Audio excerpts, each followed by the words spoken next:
తాకట్లో ఉన్న మీ బంగారాన్ని విడిపించి ఆ రోజు ఆన్లైన్ రేటుకి కొంటాం. Sharma gold company. అందరికీ నమస్కారం. నా పేరు మాధురి. మీరు చూస్తుంది సుమన్ టీవీ నెట్వర్క్. ఈ రోజు మనం మాట్లాడుకోబోయేది మాఘ పౌర్ణమికి సంబంధించి. అయితే మాఘ పౌర్ణమి యొక్క ప్రాముఖ్యతతో పాటు మరి ఆ రోజు మనం ఆచరించాల్సిన విధి విధానాలు, అలాగే చేయాల్సిన దానాలు, దాంతో పాటుగా మన పాప కర్మలు అన్ని కూడా పటాపంచలు అయిపోతే ముఖ్యంగా మనం చేసుకోవాల్సిన ముఖ్యమైన పనులు ఏంటి అన్న విషయాల గురించి మనకు తెలియజేయడానికి మనతో పాటు ఉన్నారు ప్రముఖ జ్యోతిష్య పండితులు బ్రహ్మశ్రీ నందివట్ల శ్రీహరి శర్మ గారు. నమస్కారం గురువు గారు. వాగర్థావివ సంపృక్తౌ వాగర్థ ప్రతిపత్తయే జగతః పితరౌ వందే పార్వతీ పరమేశ్వరౌ. ఆదిత్యాయ చ సోమాయ మంగళాయ బుధాయ చ గురు శుక్ర శనిభ్యశ్చ రాహవే కేతవే నమః. శృంగేరి జగద్గురు పీఠాధిపతులకి, కంచిపీఠాధిపతులకి నమస్కారములు తెలియజేసుకుంటూ కార్యక్రమాన్ని ప్రారంభిద్దాం. గురుగారు, ముందుగా మాఘ పౌర్ణమి రోజు ఆ రోజు యొక్క విశిష్టత గురించి తెలుసుకోవాలనుకుంటున్నామండి. మాఘ పౌర్ణమి, మాఘ అంటే సకల పాపములని తొలగించేటువంటిది. మనకు ఉత్తరాదినైతే పుష్యమాసం పౌర్ణమి నుంచి మాఘ పౌర్ణమి వరకు నెల. మనకు ఈ దక్షిణాది ప్రాంతంలో పుష్యమాసం అమావాస్య అనగా మాఘమాసం పాడ్యం నుంచి అమావాస్య వరకు నెల. ఏది ఏమైనప్పటికీ కూడా రవి మకర రాశిలో ఉండగా ఎవరైతే స్నానం ఆచరిస్తారో, నదీ స్నానము కానీ అలాగే కొన్ని సందర్భాలలో సముద్ర స్నానము కానీ ఆచరిస్తారో వాళ్ళకి సమస్త శోకములు, కష్టములు తొలగిపోయి, అనారోగ్య సమస్యలు తొలగిపోయి ఆనందంగా జీవిస్తారు. గత జన్మ కర్మదోషాలు కూడా తొలగిపోతాయి. మనం చూసుకున్నట్లయితే నార్త్ సైడ్ వాళ్ళు ఆచరించే విధానంలో పుష్యమాసం పౌర్ణమి నుంచి రవి మకర రాశిలోనే ఉంటాడు, మాఘ పౌర్ణమి వరకు ఉంటాడు. ఈ సంవత్సరం కూడా 12వ తారీఖు మాఘ పౌర్ణమి వచ్చింది. ఈ సంవత్సరం వరకు సాయంకాలం 6:27 రవి మకరం నుంచి కుంభంలోకి వెళుతున్నాడు. కాబట్టి కనీసం మాఘమాసంలో ఈ యొక్క పాపాలను తొలగించేటువంటి మాసము ఇది. కాబట్టి ఈ మాఘమాసంలో వీక్షించేటువంటి సుమన్ టీవీ ప్రేక్షకులు కూడా అందరూ కూడా తమ శక్తి అనుసారముగా పూజాది కార్యక్రమాలు, దానాది కార్యక్రమాలు ఈ రోజు గనక చేసినట్లయితే తప్పకుండా అవి 1000 రెట్ల ఫలితాన్ని మీకు అందిస్తాయని చెప్పడంలో ఏమాత్రము సందేహం లేదు. అలాగే మాఘ స్నానాలకు కూడా చాలా ప్రాముఖ్యత ఉంటుంది కదండి. ముఖ్యంగా వచ్చే పౌర్ణమి రోజు స్నానాధికాలు ఏ విధంగా చేయాలంటారు? మనకు ఈ నదీ స్నానం చేసేటువంటి సందర్భాలలో కార్తీక మాసం ఒకటి, అలాగే మార్గశిర మాసం ఒకటి, మాఘమాసము, వైశాఖ మాసంలో చెప్పబడి ఉన్నాయి. అయితే నదీ స్నానం ఎప్పుడు కూడాను మనము ఎల్లవేళలా చేసుకునే అవకాశం ఉంటుంది. కానీ సాగర స్నానం అంటే సముద్ర స్నానం మాత్రం కేవలం సంవత్సరంలో 4 రోజులు మాత్రమే ఈ యొక్క సంబంధించినటువంటి సముద్ర స్నానం చేయమని శాస్త్రం. ఈ 4 రోజుల్లో ఇప్పుడు మనం చెప్పుకోబోయేటువంటి 4 రోజుల్లో సముద్ర స్నానము గనక చేస్తేనే సముద్రుని యొక్క అనుగ్రహం కలిగి సముద్రుని ద్వారా నిండు నూరేళ్ళు ఆయురారోగ్యాలతో ఉంటాం. ఇది చెప్పబడి ఉంది. గురుగారు, మరి ఎందుకు ఈ సముద్ర స్నానం చేయకూడదు అంటారు? సముద్ర స్నానం చేయకూడదు అనడానికి కారణం ఏంటంటే, మనకు పూర్వము ఈ భగీరథుడు పరమేశ్వరుని మెప్పించి గంగను తీసుకుని వస్తుంటే జన్హు మహాముని యొక్క ఆశ్రమం మునిగిపోతుంది. అంతటా కోపించినటువంటి జన్హు మహాముని పూర్తిగా మింగేస్తాడు గంగని. మింగేసిన తర్వాత ఎంతో భక్తితో వేడుకుంటే అప్పుడు సముద్రాన్ని మింగినట్టు కదా, అందుకని పురీషనాళంతో వదిలేస్తాడు. అగస్త్యుడు కూడా ఇదొక సందర్భంలో అగస్త్యుడికి సంబంధించింది కూడా చెప్పబడి ఉంది. కాబట్టి పురీషనాళముతో వదిలినటువంటిది కాబట్టి అది పనికిరాదు అనేటువంటిది. జన్హు మహాముని చెవి ద్వారా వదిలేస్తాడు నదిని, కానీ అగస్త్యుడు పురీషనాళం ద్వారా వదిలేస్తాడు. పురీషనాళం ద్వారా ఎప్పుడైతే వదలబడుతుందో అది పనికిరాదు, మూత్రంతో సమానం. కాబట్టి అందులో స్నానం పనికిరాదు, అందుకనే ఉప్పగా ఉంటుంది. అది కారణం సముద్రం. అయితే సముద్రుడు వేడుకుంటాడు, ఇంత పాపాత్ముడిగా నన్ను ఉంటుంది కదా అంటే అగస్త్య మహాముని చెప్పినటువంటి విధంగా 4 రోజుల్లో స్నానం ఆచరించినటువంటి వాళ్ళకి నీ వల్ల సంపూర్ణమైనటువంటి ఫలితం కలుగుతుందని చెప్పాడు. అది ఏంటనంటే మాఘ పౌర్ణమి, వైశాఖ పౌర్ణమి, అలాగే ఆషాఢ పౌర్ణమి, కార్తీక పౌర్ణమి. ఈ 4 పౌర్ణమిలలో మాత్రమే సముద్ర స్నానము చేయవచ్చు. చేస్తే సముద్రుడికి ఉన్నటువంటి ఆ సముద్ర స్నానం చేయడం వల్ల కలిగే దోషం మనకు రాదు. పైగా ఆ దోషము కలగకపోగా మనకు సంపూర్ణమైనటువంటి యోగాలు కలుగుతాయి సముద్ర స్నానం ఈ 4 రోజుల్లో చేయడం వల్ల.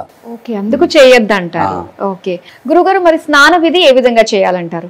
ఎక్కడైనా కానీ నదీ స్నానం కానీ సముద్ర స్నానం కానీ ఈ మాఘ పౌర్ణమి రోజునటువంటి చేసేటువంటి సందర్భంలో మనము చాలామంది ఏ స్విమ్మింగ్ పూల్లోనో లేకపోతే ఎక్కడెక్కడనో చేస్తుంటారు, ఇంట్లో చేస్తుంటారు. వీటికి వచ్చే ఫలితం కూడా ఉంటుంది, కాదనట్లేదు. కానీ సముద్ర స్నానము కానీ నది స్నానము కానీ చేయాలనుకున్నప్పుడు మాఘమాసంలో ముఖ్యంగా పౌర్ణమి రోజున సూర్యోదయానికంటే కొద్దిగా ముందుగా నదీ స్నానానికి వెళ్ళి, చాలామంది పొద్దున్న లేవగానే పళ్ళు తోముకొని వెళుతారు. అది అలా చేయకూడదమ్మా. సముద్ర స్నానానికైనా నది స్నానానికైనా కానీ ఖచ్చితంగా ముందుగా మనం ఏ రూమ్లో ఉంటామో, ఏ క్షేత్రానికో వెళుతుంటాం, ఆ రూమ్లో స్నానం ఆచరించి లేదా ఇంట్లోనైనా స్నానం ఆచరించి పొడి బట్టలు వేసుకొని పవిత్రంగా మనం వెళ్ళాలి. సూర్యోదయం కంటే ముందే స్నానం వెళ్ళి ఆ నది ప్రవాహానికి ఎదురుగా ఉండాలి. ఇప్పుడు నది ఇలా పోతుంది అనుకోండి, అప్పుడు మనం ఇలా స్నానం ఉండాలి అంతే తప్ప నది ఇలా పోతున్నప్పుడు నదితో పాటుగా మనం కాదు. నదికి ఎదురుతో ఉండేటువంటి విధానంగా స్నానం ఆచరిస్తే ఆ నది నీటిలో ఉన్నటువంటి విద్యుత్ శక్తి మన శరీరానికి తాకి తద్వారా మనకు అనారోగ్య సమస్యలు, లోపల ఎన్నో 72,000 నాడులు ఉంటాయమ్మా. ఆ నాడులు చైతన్యవంతమవుతాయి, తద్వారా అనారోగ్య సమస్యలు తొలగిపోతాయి. మన ఆరా కూడా చాలా బాగా వస్తుంది ఆ సముద్రము నదీ స్నాన ఫలితం వల్ల. కాబట్టి ఆ మాఘ పౌర్ణమి రోజున వీక్షించేటువంటి ప్రేక్షకులు ఇప్పుడు ప్రయాగ కుంభమేళ కానీ లేదా అనేక పుణ్య తీర్థక్షేత్రాలలో మాఘమాసం పౌర్ణమికి చేరుకుంటారు. అప్పుడు ఖచ్చితంగా స్నానం ఆచరించేటువంటి విధానంలో ఈ మాఘమాసము విష్ణు ప్రీతి కోసమే చెప్పబడి ఉన్నటువంటిది. పైగా గౌరీదేవి జన్మించినటువంటి రోజుగా కూడా చెప్పబడి ఉందమ్మా. కాబట్టి ఈ విష్ణు ప్రీతి కోసమై విష్ణువుని అచ్యుత మాధవ అనంత గత జన్మలలో చేసినటువంటి పాపమంతా కూడాను నీ అనుగ్రహం వల్ల తొలగిపోవాలి, నిన్ను స్మరిస్తూ నేను ఈ యొక్క స్నానం ఆచరిస్తున్నాను, నీ వల్ల నాకు కష్టములు తొలగిపోవాలి, నా జాతకంలో వచ్చేటువంటి కష్టాలు నా కుటుంబానికి నాకు అందరికీ కష్టాలు తొలగిపోవాలని చెప్పి ముమ్మార్లు మునక వేసి స్నానం చేసి తదనంతరం ఆ నదిలోనే ఆ సముద్రంలో ఉండగానే ఉదయిస్తున్నటువంటి సూర్యునికి 3 సార్లు అర్ఘ్యం ఇవ్వాలి. ఏ విధంగా ఇవ్వాలి అని అంటే, ఈ అర్ఘ్యం ఇవ్వడం ద్వారా ఏ విధంగానైతే నీరంతా కూడా కిందికి వెళ్ళిపోయి ఆ సముద్రంలో కలిసిపోతుందో నా పాపములన్నీ కూడాను పూర్తిగా కలిసిపోవాలి, నా దేహంలో వచ్చేటువంటి అనారోగ్యాలన్నీ కూడాను ఈ నదిలో కలిసిపోవాలి అనే భావనతో అర్ఘ్యం ఇవ్వాలి, పాపక్షయం అవ్వాలని చెప్పి ఆ విధంగా చేసి నది స్నానం ముగించుకొని సముద్ర స్నానం ముగించుకొని రావాలమ్మా. అలాగే మాఘ పౌర్ణమి రోజు పూజా విధానం ఎలా చేసుకోవాలి గురుగారు? పౌర్ణమి మాఘ పౌర్ణమి నాడు మనం ఎప్పుడైనా కానీ పౌర్ణమి అంటే గుర్తుకొచ్చేటువంటిది లలిత అమ్మవారి పూజ, తర్వాత ఈ సంబంధించినటువంటి సత్యనారాయణ స్వామి వ్రతం. అసలు మాఘ పౌర్ణమి రోజున చేయమని చెప్పబడి ఉంది. మాఘ పౌర్ణమి రోజున ఎవరైతే సత్యనారాయణ స్వామి వ్రతాన్ని ఆచరిస్తారో విష్ణువుకి అత్యంత ప్రీతికరులవుతారట.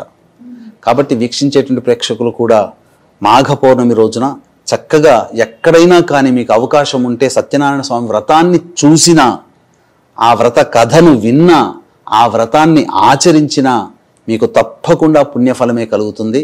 ఇంకా నదీ స్నానంలో, నదీ తీర ప్రాంతంలో కానీ దేవాలయ పుణ్యక్షేత్ర ప్రాంతంలో కానీ జరిగేటువంటి వ్రతంలో పాల్గొన్న చూసినా ఆ యొక్క ఫలితము వర్ణించడానికి కూడా మాటలు చాలవట. అంతటి మహత్యమైన రోజు ఈ మాఘ పౌర్ణమి రోజున ఖచ్చితంగా లక్ష్మీతో సహా ఉన్నటువంటి విష్ణువుని ఆరాధన చేయమని మనకు ఈ మాఘ పౌర్ణమి రోజున చెప్పబడి ఉంది. గౌరీ ఆరాధన కూడా చేయమని చెప్పబడి ఉంది. ఎవరైతే అమ్మవారి ఉపాసన పరులైతే ఎవరైతే ఉంటారో ఆ రోజున సూర్యోదయం నుంచి సూర్యాస్తమయం వరకు ఉపవాసం ఉండవచ్చు.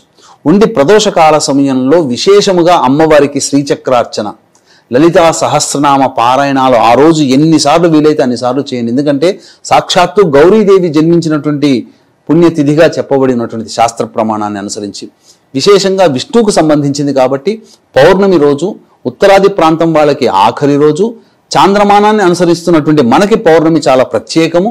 కాబట్టి భారతదేశం మొత్తం కూడా సనాతన సాంప్రదాయాన్ని పాటించే ప్రతి వ్యక్తికి కూడా పౌర్ణమి అనేటువంటిది సంపూర్ణమైనటువంటి యోగాన్ని ఇచ్చే రోజుగా కూడా చెప్పబడి ఉంది. కాబట్టి ఆ రోజున చేసినట్లయితే మనకు జాతకరీత్యా ఉన్నటువంటి అనేక కష్టాలకు తొలగిపోతాయి, సంకల్పం నెరవేరుతుంది, సమస్యలు తీరిపోతాయి. ముఖ్యంగా మీకు ఒక చక్కటి ఈ రోజున చేయాల్సినటువంటి దానం గురించి కూడా మీకు తెలియచేయడం జరుగుతుంది.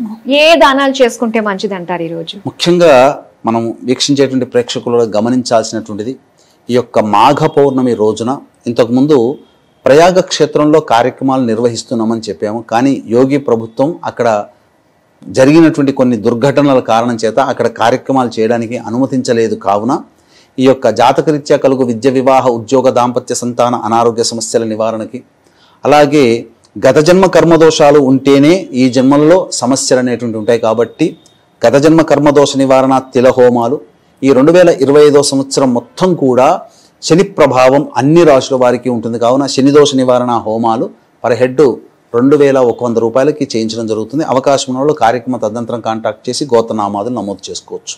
ఇక దానం విషయంకి వచ్చేసరికి ఏదైనా కానీ దానం ఆఖరిన.